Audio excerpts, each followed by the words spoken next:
vidéo de famille avec mes deux enfants. La plus petite, Marie, Amina, 9 ans.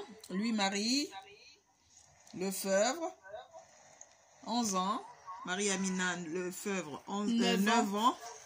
Théodora Lefebvre, 47 ans. 47 ans. C'est vieille, hein. C'est bien. Et papa, 49 ans, bientôt 50 ans, c'est bientôt la cinquantaine. Yeah. Et donc, c'était pour vous souhaiter une bonne vacances. Des bonnes vacances déjà. Une bonne et heureuse fête de la miséricorde divine que nous allons fêter demain. Donc aujourd'hui, c'est la veille au soir, les solennités. De la veille au soir des solennités de la fête de la miséricorde divine.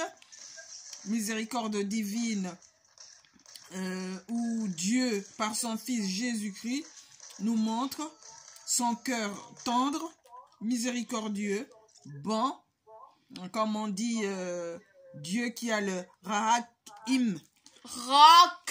Voilà, il est épris de miséricorde pour l'humanité, pour le monde, pour nous.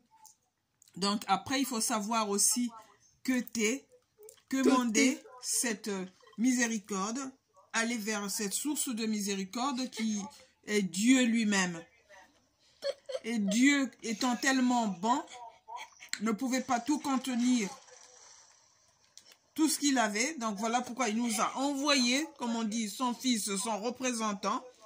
Mais il ne pouvait pas l'envoyer avec une forme d'animal, ça serait du blasphème.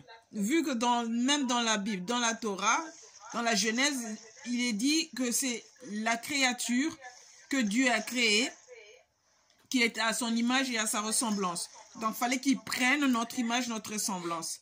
Et comme il y a eu un peuple primaire, comme on dit, à qui Dieu a parlé en premier, si je peux le dire clairement, donc Dieu s'est manifesté dans ce peuple, il a pris chair dans ce peuple, dans cette descendance de roi que lui-même a choisi, le roi David. Donc Jésus est bel et bien humainement issu de la descendance de David, du roi Salomon. Donc voilà. Donc plein de bonnes choses à tous. Recevez l'eau et le sang qui ont coulé de ce côté transpercé que Jésus a montré, Yeshua Adonai a montré à Sainte Faustine en Pologne. Il a quitté Israël pour aller se manifester en Pologne parce qu'il y avait une âme qui lui était, comment dirais-je, consacrée, une âme qui lui était proche, une âme qui commandait sa miséricorde, qui mendiait la miséricorde de Dieu, qui priait pour l'humanité. Donc Jésus a choisi cette âme pour se manifester à elle. Et là, cette fête a été, il avait demandé cette fête-là. Je crois que c'était en 1933. Figurez-vous que ça n'a été que promulgué avec le pape Jean-Paul II. Donc le pape Jean-Paul II, il a fait beaucoup de choses. Il y a eu beaucoup de béatifications, canonisations, certes. Les JMJ, la fête de la miséricorde, le chapelet, les mystères lumineux, il y a plein de choses. Donc après, il faut lire Miséricorde divine. Je ne vous dis pas tout. Il y a beaucoup de grâce avec le chapelet de la miséricorde divine. C'est un chapelet qui dure même 9 minutes. S'il n'y a pas de chant et tout, ça peut même faire 8 minutes. Ça prend pas beaucoup de temps. Il y a la neuvaine qui existe. Et Dieu, dans cette, comment dirais-je, à travers cette demande insistante à Sœur Faustine, a voulu que l'humanité soit sauvée, que l'humanité se souvienne qu'il est bel et bien mort à 3 heures, donc 15 heures notre heure, et qu'à ce moment-là, tout ce qu'on demande à Dieu, on l'obtient, parce qu'on s'associe, il demande de s'associer à la passion de son Fils, qui descend jusqu'au plus bas, au plus profond de l'humanité, pour aller chercher les enfants, les fils d'Adam, les fils d'Abraham, qui sont perdus ou qui sommeillent en enfer. Donc Jésus est bel et bien mort. À 15 heures, il est descendu. Et à ce moment-là, il demande de se souvenir de sa passion. Même 5 minutes avant, tu te mets déjà dans les dispositions. Tu peux être en train de travailler. Mais tu associes ton travail, tes pensées, à Jésus qui souffre. Il n'est pas dit tu abandonnes ton travail, puis tu cours, ah ben non, je vais aller faire le chapelet là. Non, non. Tu restes sur ton lieu de travail, tu restes à ton poste, tu es en train de travailler, mais tu as tes pensées connectées avec la souffrance, la passion de Jésus et sa mort qui descend par amour, qui accepte de mourir pour sauver l'humanité. Voilà. Donc, beaucoup de grâce et de bénédictions à tous et que cette fête nous ouvre les portes de tout, dans toutes les situations, de tous nos problèmes, de toute notre vie et que cela nous emmène pas à pas. Ça peut être à pas de géant, ça peut être à pas jusqu'à la fête de la Pentecôte. Et nous nous mettons déjà dans les dispositions pour recevoir aussi le Saint-Esprit. Il faut le demander. Le Saint-Esprit, c'est réel. C'est Dieu lui-même qui nous envoie son esprit. Donc, il est bien réel. Le Saint-Esprit, dans la Bible, il est cité. Dans la Genèse, dans l'Exode, quand le peuple hébreu marche dans le désert, il voyait la présence de Dieu comment? Quand il voyait que dans les cieux, il y avait une nuée sombre, grise, qui couvrait le ciel, ou blanche. Donc, ils savaient quand Dieu était là, quand Dieu n'était pas là. Mais pour eux, ils marchaient pas à pas dans la foi. Et il y avait Moïse. Moïse montait pour rencontrer Dieu, pour prier, intercéder. Et eux, ils devaient rester en prière. Pour que, à chaque fois que Moïse était, comment dirais-je, Moïse priait, quand il levait les bras, tout ce qu'il faisait réussissait. Parce que eux aussi, tout le peuple était connecté dans la prière. Mais à chaque fois qu'ils allaient vaquer à leurs occupations ou aller vers leur veau d'or, les idoles, ils voyaient bien que dans leur camp, les forces diminuaient.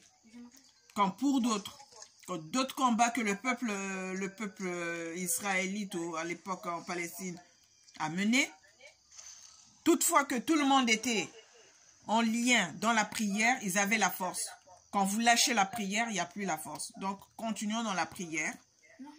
On peut vaincre Corona, on peut vaincre plein de choses. Corona n'a pas le dernier mot.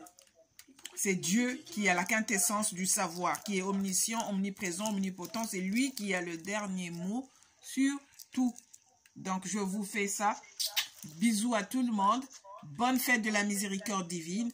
Que le sang et l'eau de Jésus transpercés sur la croix vous inondent, vous couvrent, vous bénissent, vous protègent, vous guérissent, vous délivrent et fassent pleuvoir sur vous des pluies de bénédiction, de grâce et de bonheur.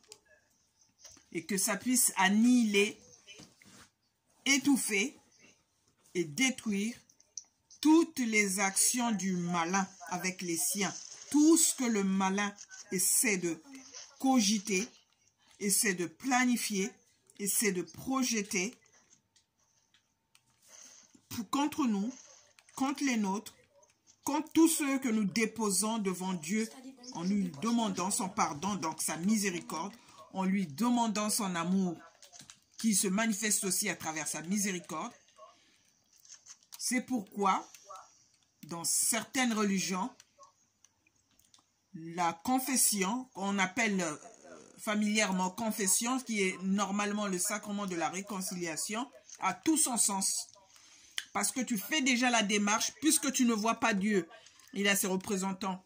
Donc tu fais la démarche d'aller rencontrer un représentant de Dieu pour demander, c'est pas ce représentant-là qui nous pardonne, mais on dit à ce représentant, on s'adresse à ce représentant-là en disant que Dieu me pardonne. Et lui, il ne prononce pas une autre prière que Dieu te pardonne. C'est pas lui. Il dit pas je te pardonne parce que moi je suis pur et tout. Mais lui-même, il s'adresse à Dieu. Donc il fait des prières, il invoque Dieu pour qu'il te pardonne. Donc quand on sous-estime, quand on dit ah ben non, mais c'est un homme, c'est un humain comme moi, il a des péchés, je vais pas y aller, détrempez-vous. Jésus, Dieu n'a pas choisi d'autre moyen que l'humain pour se manifester. Et Dieu, tu ne le vois pas comme ça. Donc, il faut faire attention des fois avec des idées déjà préconçues, des idées d'athées que nous mûrissons, nous, et on continue à se dire chrétien, mais on mûrit les idées d'athéisme. De ceux qui font le syncrétisme religieux. Donc, attention.